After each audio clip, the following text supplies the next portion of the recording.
Assalamu alaikum wa rahmatullahi ta'ala wa barakatuh. Donc, dans la vidéo précédente, nous avons vu les alcanes, les alcools, les esters, les acides carboxyliques, les anhydrides d'acide.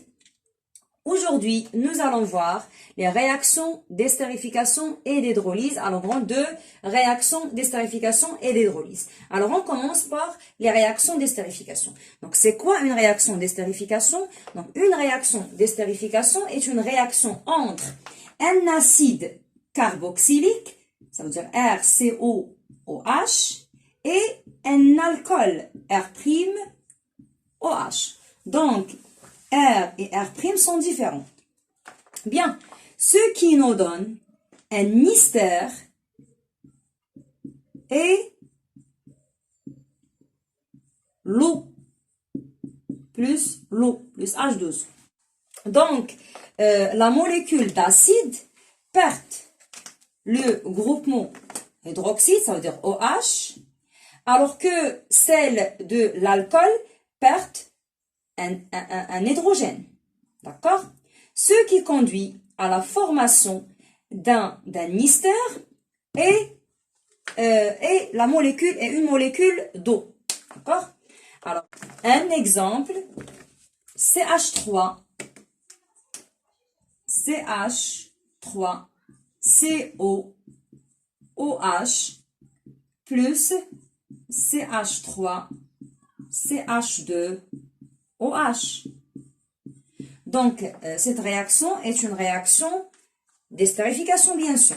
Alors, conduit la formation d'un ester plus l'eau. Alors, on a un acide carboxylique. Alors, cet acide perd le groupement hydroxyde, ça veut dire OH, et l'alcool perd l'hydrogène, d'accord? Ce qui conduit à la formation de l'ester convenable, ça veut dire CH3, CO, O, CH2, CH3. Donc, il y a une liaison entre ce groupement et l'acide carboxylique. Bien. Plus, bien sûr, l'H2O. C'est bon? Alors, pour cette réaction, alors, il y a des propriétés pour cette réaction. Donc, les propriétés de cette réaction, alors, ce type de réaction, ce sont des réactions qui sont limitées, ça veut dire ne sont pas totales, et très, très lentes. D'accord? Alors, ce sont des réactions qui sont limitées et très lentes. Bien. Alors, on passe à la réaction d'hydrolyse. D'accord? Alors, réaction d'hydrolyse. Donc, petit 2, réaction d'hydrolyse.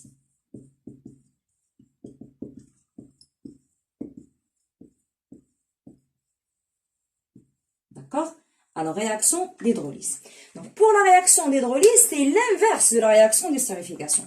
Ça veut dire, on fait réagir un ester plus l'eau, ce qui conduit à la formation d'un acide carboxylique et d'un alcool. Alors, de façon générale, donc on a un ester, alors RCOOR', alors c'est l'ester, plus l'eau, alors l'H2O, ce qui donne RCOOH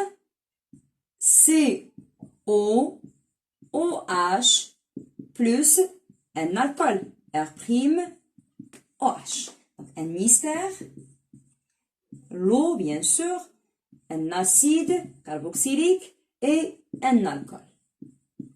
D'accord? Donc, c'est une réaction d'hydrolyse. Alors, cette réaction est une réaction limitée et très, très lente.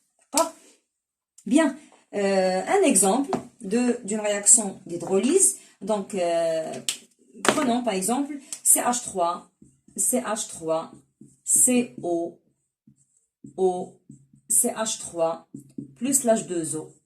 Alors, un ester plus l'eau nous donne R, plutôt c'est CH3, CO, OH, plus CH3, OH. L'ester, l'eau, l'acide carboxylique et l'alcool. C'est bon? Alors, concernant l'état d'équilibre d'estérification et d'hydrolyse, alors prenons la réaction qui est sur le tableau.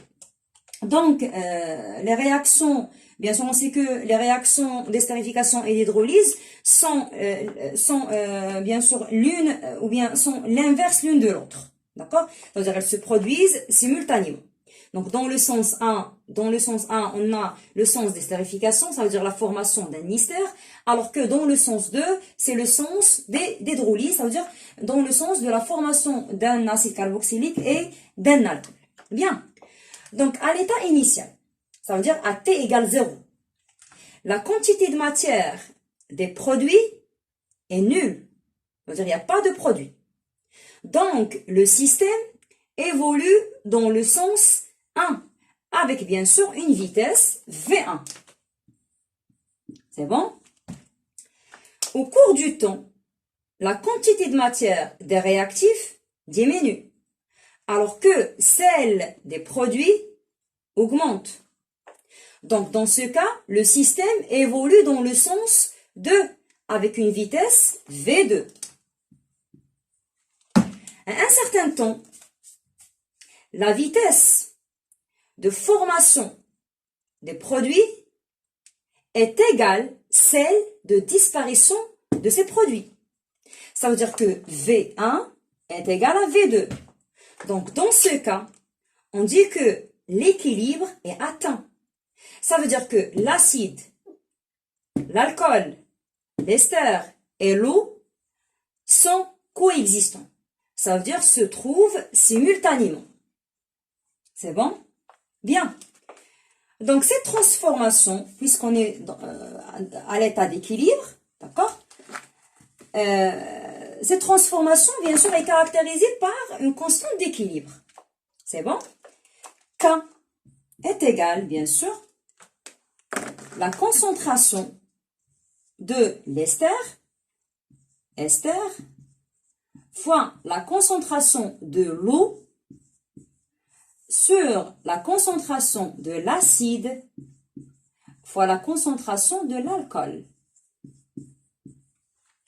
Donc, comme vous remarquez, l'eau est figurée dans l'expression de quotient de réaction ou bien la constante d'équilibre. D'accord? Car l'eau, dans ce cas, n'est pas un solvant. Donc, il faut impérativement la faire apparaître dans l'expression de la constante d'équilibre. D'accord? À un certain temps, ça veut dire le quotient de réaction, à un certain temps, est égal. Alors, la constante d'équilibre, ça veut dire à l'équilibre. D'accord? Donc, à l'équilibre. Alors, le quotient de réaction, c'est la concentration de l'ester, à un instant quelconque, fois la concentration de l'H2O sur la concentration de l'acide fois la concentration de l'alcool. C'est bon? Alors, si je fais augmenter l'un des réactifs, soit l'acide ou bien l'alcool, ça veut dire que la concentration soit de l'acide ou bien de l'alcool s'augmente. Donc, le quotient de réaction diminue. D'accord? Alors, il devient QR est inférieur à K.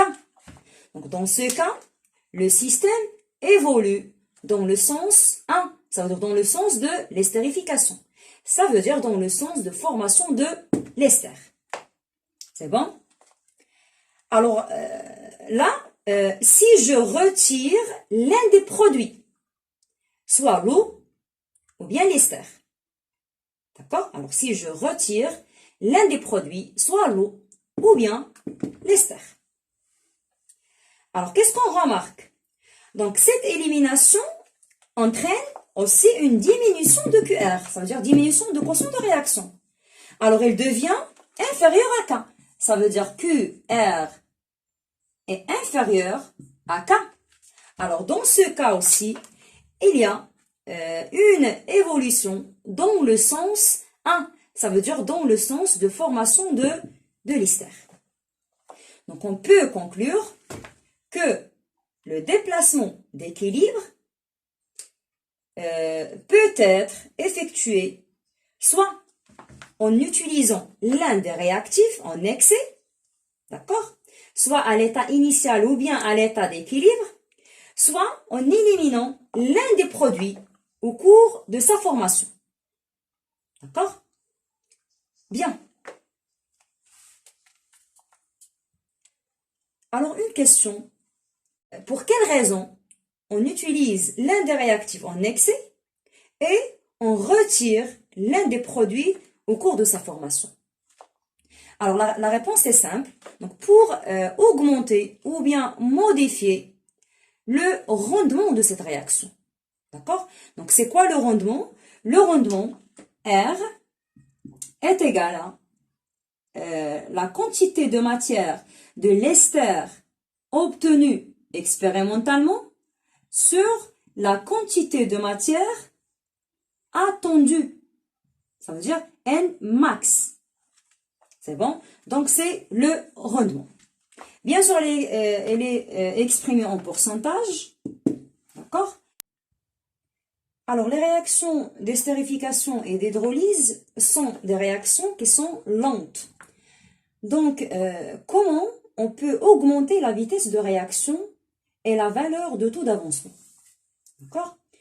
Alors, pour augmenter la vitesse de la réaction d'estérification ou d'une réaction d'hydrolyse, alors il est possible d'utiliser un catalyseur, d'accord, qui augmente la vitesse de réaction sans modifier l'état final. Ça veut dire qu'il n'est pas, ou bien il n'apparaît pas dans l'équation de la réaction. D'accord? Ou bien, on peut augmenter la température. Alors, soit on augmente la vitesse, on augmente la vitesse soit en utilisant un catalyseur, ou bien on augmente la température de la réaction. Comment on peut augmenter la température de la réaction? En utilisant un chauffage à reflux. D'accord? Alors, en utilisant un chauffage à reflux. Alors, pourquoi le chauffage à reflux? Mais avant, on doit légender le chauffage à reflux. Donc, le premier élément, c'est un support élévateur. Donc, support élévateur.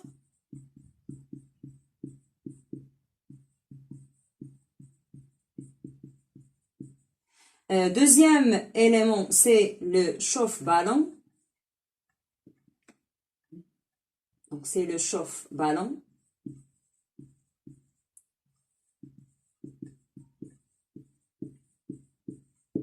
Troisième élément, c'est le ballon.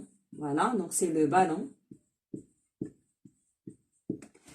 Alors, quatrième élément, alors on a l'entrée d'eau. Alors, entrée de l'eau et sortie de l'eau. D'accord? Le dernier élément, c'est le réfrigérateur ou bien réfrigérant à boule. Réfrigérant à boule. D'accord? Alors, quel est le principe de ce chauffage à reflux? Alors, le mélange réactionnel s'échauffe, bien sûr, à l'aide d'un chauffe-ballon. Les gaz, alors, il y a un échappement des gaz qui se condense dans le réfrigérant à boule, puis retombe dans le mélange réactionnel. Et ainsi de suite jusqu'à l'obtention des produits désirés. D'accord? Alors, l'avantage de ce chauffage à reflux, c'est qu'il n'y a pas de perte de matière. D'accord? Il n'y a pas de perte de matière, donc c'est pour ça qu'on utilise le chauffage à reflux. Donc, on peut résumer le contrôle de la vitesse de réaction. Alors, on peut augmenter la vitesse de réaction soit par l'utilisation d'un catalyseur, ou bien par l'élévation ou bien l'augmentation de la température à l'aide d'un chauffage à reflux. Et merci pour votre attention.